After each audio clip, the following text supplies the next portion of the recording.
নমস্কার বন্ধুরা, নবরান্নাঘরে একটা নতুন রেসিপিতে তোমাদের সবাইকে অনেক অনেক স্বাগত। আজকে দেখো আলুর দম বানাচ্ছি। আজকে একটু অন্যরকম ভাবে বানাবো। জিনিসপত্র তো সব একই থাকবে, উপকরণ একই থাকবে, মানে একটু প্রসেসটা এদিক ওদিক হয়ে যাবে, তাতেই কিন্তু স্বাদটা চেঞ্জ হয়ে যায়। চলো কথা বলতে বলতে গ্যাসও জ্বেলে নিয়েছি, তেলও দিয়ে দিয়েছি, তেল গরম হয়ে গেছে। ফোড়নে দিয়ে দিচ্ছি তেজপাতা, শুকনো লঙ্কা আর গোটা জিরে। দিয়ে দিচ্ছি স্লাইস করে কেটে রাখা পেঁয়াজ।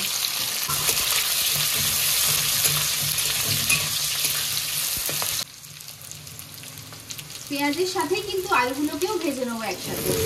আলু আর পেঁয়াজ একসাথেই ভাজা হতে থাকবে।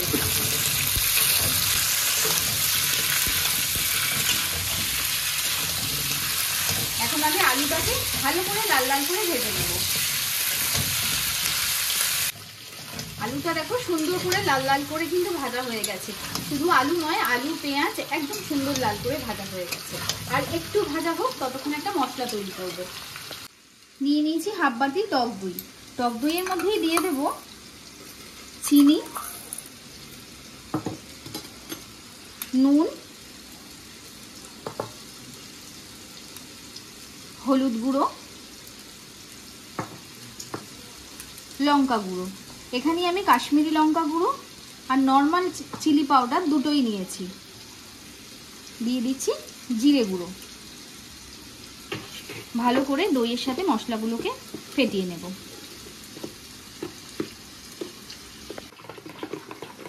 সামান্য একটু জল দিয়ে নিয়েছি। এবার মশলাটা কিন্তু আমার তৈরি হয়ে গেছে। এবারে এই আলুর মধ্যে দিয়ে দিচ্ছি আদা রসুন বাটা। 3 চামচ মতো আদা রসুন বাটা দিলাম।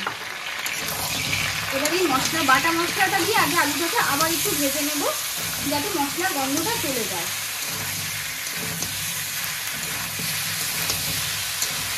ভালো মতো করে আদা রসুন বাটা দিয়ে মশলাটা ভাজা হয়ে গেছে, কাঁচা গন্ধটাও চলে গেছে। এবারে দইয়ের সাথে যে গুঁড়ো মশলার পেস্টটা তৈরি করে রেখেছিলাম সেটা দিয়ে দেবো।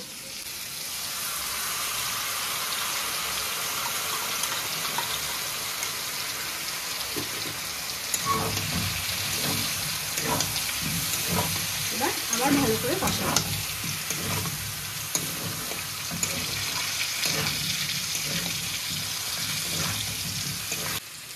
এবারে সামান্য জল দিয়ে মশলাটা কষাবো।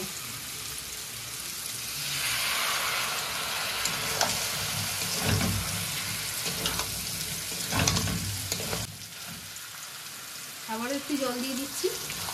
এটা মাখা মাখাই হবে, বেশি ঝোল হবে না। কষানো হয়ে গেছে আমার। এবার এটাকে ঢেকে দেবো। আলুটা সেদ্ধ হওয়া পর্যন্ত অপেক্ষা করতে হবে। কিন্তু আলুও সেদ্ধ হয়ে গেছে, আলুর দম কিন্তু একদম শেষের দিকে। চলো লাস্টে দিয়ে দিচ্ছি গরম মশলার গুঁড়ো, অল্প করে কাসুরি মেথি আর 2টো চেরা কাঁচা লঙ্কা। ভালো করে মিশিয়ে নিলাম। এবার গ্যাসটাকে অফ করলাম। এবার মিনিট 5 জাস্ট অপেক্ষা করব। আলুর দম কিন্তু একদম কমপ্লিট। রুটি পরোটা লুচি এটাই এর জুতি, বুঝলে তো? আর রেসিপিটা তোমাদের কিরকম লাগলো আমাকে জানাতে ভুলো না কিন্তু কমেন্টে। ভালো লাগলে অবশ্যই একটা লাইক কমেন্ট শেয়ার করে দিও। আর যারা নবরান্নাঘর চ্যানেলটাকে নতুন দেখছো অবশ্যই একটা সাবস্ক্রাইব করে দিও।